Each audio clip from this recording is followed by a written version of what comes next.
Hey guys, Infidel 1258 here. Okay, so right now I'm going to get into another bargain hunt. We're going to go into Peakmonsters and we're going to utilize the tools to identify some great deals, but also just my own ability to understand what a deal is. So we're going to find some great deals and I'm going to recommend some things to you. I want to show you some comparables and I want you to actually begin to better understand Peakmonsters because it's an amazing website. It's the website that I utilize for most of my monster purchases because I trust that the interface is going to give me the information I need in order to make the appropriate purchase for the right price.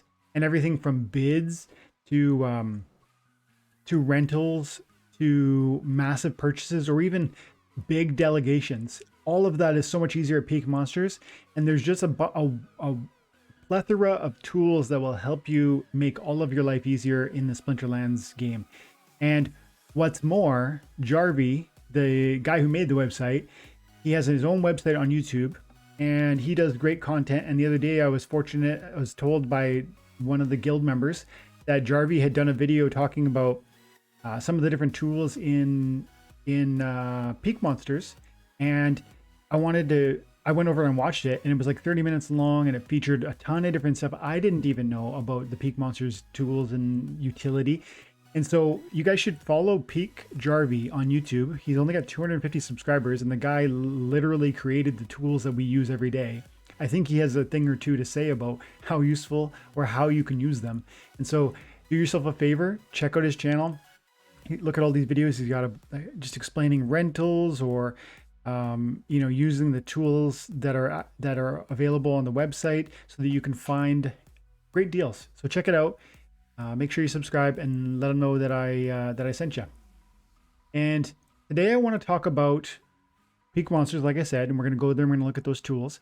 But before we do that, I want to feature one battle because it's gonna segue into what cards we're looking at and why. So I've got it queued up over here. This is me on the bottom, time and attention, and on the top we're fighting EGTT32. As you can see, all of his monsters are level 1, but so are mine. He has standard monsters that come with the starter pack. So to be fair, I've outclassed him on the basis just of bringing in Genashanius and Venari Wavesmith, but that's the point. These cards at the lowest level, this was bronze, I think at the time it was. This was a bronze battle. So at I'm fighting bronze versus bronze, and I'm going to mop the floor with them because of the utility and the power that these cards offer. Oceanus and Venari Wavesmith. Yes, Ice Pixie also, and Kelp Initiate definitely. The whole package here is such a winning formula. I've gone on like a 25 game winning streak with this account, largely because of this exact build. And unless you're going to mirror match me, you aren't going to have a chance because these cards set me apart from my opponents. That's the problem. That's the reason they work. And so look what happens. Watch it unfold and see the power of Genashanius. Because we're going to go look at Peakmonsters in a minute. And I want to look at what Peakmonsters offers this guy at for right now. Like, what are the cards going for? He's got the void, so he just eats the Death Elemental's damage. The Twisted Jester is no big deal, even though he's like slamming into Genashanius. We had the armor from Venari Wavesmith, and it's over before it began. And look at this win streak. 20 wins in a row. And probably 15 of them are, this one's Vera Salacia with like kind of a melee fight. But there's Alrek with the exact same build. There's Alrek with a similar build, but lower mana. There's Alrek. There's Alrek. It's just so easy to get out of bronze. But you do need to set yourself apart. And the way you're going to do that is with Venari Wavesmith and with Genashanius. Let's go look at Genashanius and see how much that card is worth right now. Okay. So here we are at Peakmonsters. And it's peakmonsters.com/market.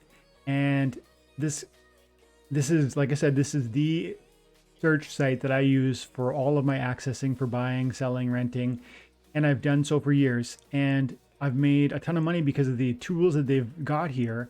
And maybe even more important, I've saved a ton of money, like that I would have lost if I just relied on tools that were over in Splinterlands. And again, I'm not trying to, I should say this, I'm not trying to slag Splinterlands developers and the market that they've created here. This is not their primary concern.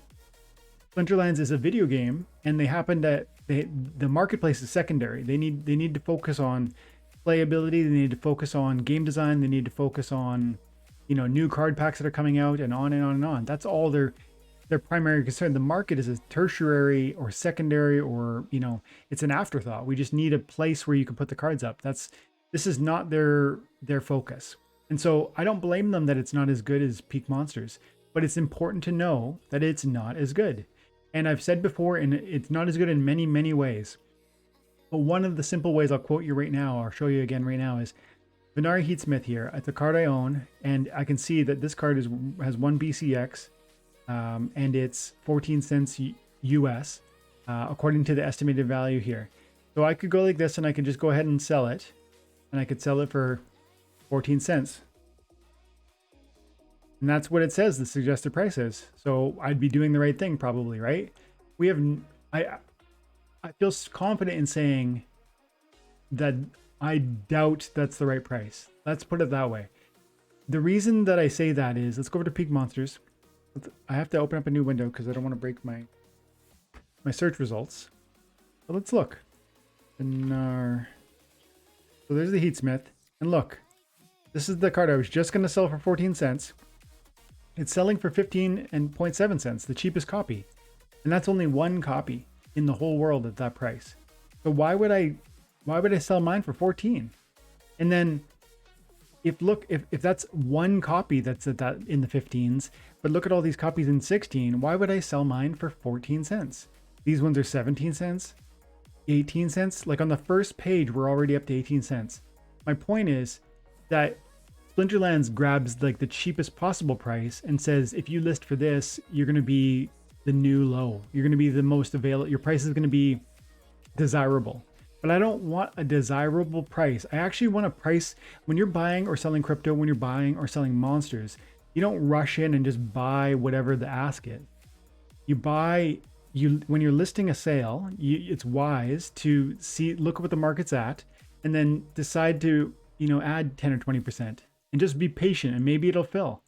If you came in here and you listed your Venari Heatsmith for 18 cents, you're adding 10% on the price for the going rate. But, you know, all it would take would be probably one person to come in here and say, I really like this card. I want 100 copies of it. And suddenly it's sold. So you get 10% on your sale price, as opposed to the 15.7 cents this guy's charging, or the 14 cents that they recommended on Splinterlands. So you see, that's one example of why you shouldn't rely on the Splinterlands.com marketplace, and you absolutely should lean on the Peakmonsters website. But there's so much more to it. When you're delegating cards, it's so much easier to come in here into My Cards under Peakmonsters. And look at this. This is maybe an all-time high for me. I'm up to 117,000 on my account. Card prices are going up, up, up. You use these tools to find the best deals to make the most money. So when you're doing delegations with Peakmonsters, I can just click on Albatross, that one. I could, I'm not going to delegate these, but let's say I wanted to go through and I pick all those. And now I've got a list of 6 cards, and I can just go over here and I can go other, and I can go delegate, and I can input to an account that I want to send it to, and it's done like that fast and that easy. Instead of with Splinterlands, every time this card I want to delegate, I got to go over here, I got to go click delegate, I got to enter the name, press delegate. It's going to load. You're going to get that spinning screen, and 10 seconds later it's going to be sent. And then I'm going to have to go find my second card that I wanted to send. It's just more easy, comfortable, fast, efficient to use Peakmonsters almost for everything related to card sale, renting, delegation, and so on. Okay? But the last thing we're going to do is we're going to focus on Genashanius directly, because I showed you already that the card is extremely powerful. And I think I've talked about this more than once, and you guys know this. It's an amazing card, right? Here's the Genashanius. Here he is. And these are the stats. Genashanius is a legendary water monster from the new reward cards. It's available in the airdrop or in the loot chests that are rolling out now. And your season rewards are in. Maybe you got one of these guys. If you did, good for you. It's an amazing card. For 8 mana, you get 2 magic damage, 5 speed, and 10 hearts. It comes standard with Void. At the first level, the monster will have Void. And any monster that has 10 hit points and Void is already a tank. That's the first point. So this card, even though it's a caster, a magic casting monster, which absolutely could be very successful in the second, third, fourth, all the way to the last position of your team, this card could be a tank. And so I consider it an off tank. That's what we call it in Overwatch. It's a video game and for PlayStation, and I used to play a lot of. And certain tanks are main tanks. They are tanks that are devoted to being a tank. That's all they really do. It's all that makes sense for them. If you have one of the Lord of Darkness, you're going to put it in the first position on your black team. If you have a sea monster on your blue team, you're going to put it in the first position. It's a tank. It's a main tank. Genashanius is not a main tank. It doesn't have self-heal. It doesn't have shield. It doesn't have thorns. But it does have Void. And it has a large hit pool. This is an off tank. And simultaneously, it's a carry card. Which, those are two pivotal things. Every build, every deck you create needs to have tanks. Either main or off. Preferably both. And then ultimately, they also need carry cards. Every splinter you strive to win with, you need carry cards. What's a carry card? A carry card is a card that's going to change, it's going to set you apart from your opponent, and it's going to bring you a large number of victories. As I pointed out before, I'm like 20-0 in the last 20 games because of this build. And it's because at bronze in particular, legendary cards set you apart. They're playable at bronze. At bronze, you can play level 1 legendary cards. So any legendary cards that are level 1 that have things like Void and 10 hit points are going to be an amazing tank to have and a carry card at bronze. So that alone makes this card worth talking about, but gets better than that. So at level 2, it has Phase. At level 3, it has Force Field, which is that unique ability that anytime it gets struck by 5 damage or more, it's going to drop that down to 1. That is a crazy, crazy ability. At higher levels, at gold, that's going to be the level that you could reach with this thing. That is a broken, overpowered, amazing ability that will define the meta, especially as we move into the new league versus the old wild format. This card is a card that's going to be, you're going to look back and say, it was $40. In the same way that people like me look back at Yoda and say, that was $20. Or Llama, and that was $7. So this is the card that I strongly, strongly recommend you buy 1 copy of. This will define the power of your water deck. It will climb you out of bronze, as long as you have the power to associated to make it to silver, because this card will carry you there. So that's all I really wanted to, that's the argument I want to make about this card. But now we need to look at the value, and we're going to use the tools on Peakmonsters to just, as we've done before, compare alternatives. So Genashanius is a legendary water splinter monster, and it's going for $41.20 at the lowest copy. If we click on here, we can look at all the copies that are available. And like I said earlier with that Venari Heatsmith, it's the starting value, but it gets more expensive really quick.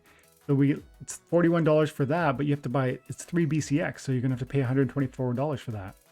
42 for the next one, 43, almost 44. It's escalating quickly. We're at 45. At the bottom of the page, we're at $47. That's a big difference from 41 or whatever this is.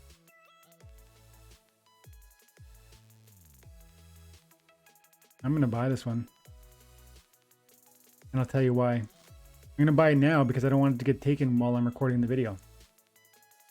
This card to me is so valuable that I'm willing to put hundreds of dollars towards having excess copies of this thing. And I could be wrong. There's no price guarantees coming from me.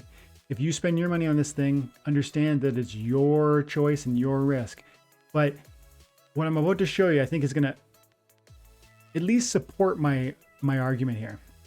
So we're at $42 to $45. That's what this thing goes for. Does that make sense with these abilities? Remember, it's got void, phase, force field. It's an off tank. It's a carry card.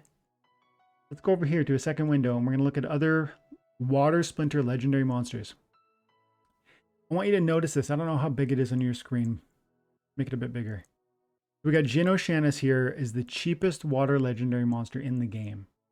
It's $41. The next card is $85. So you're telling me that this card, Genashanius, which is a carry card for sure, by anybody's approximation, is worth half the value of a Poseidon? Half? Poseidon's a great card, but this card is not a carry card because it cannot be a tank. If it falls into the first position, it has shield, it has blast, it has immunity. It doesn't have the ability to let the archery monster fire from the first position.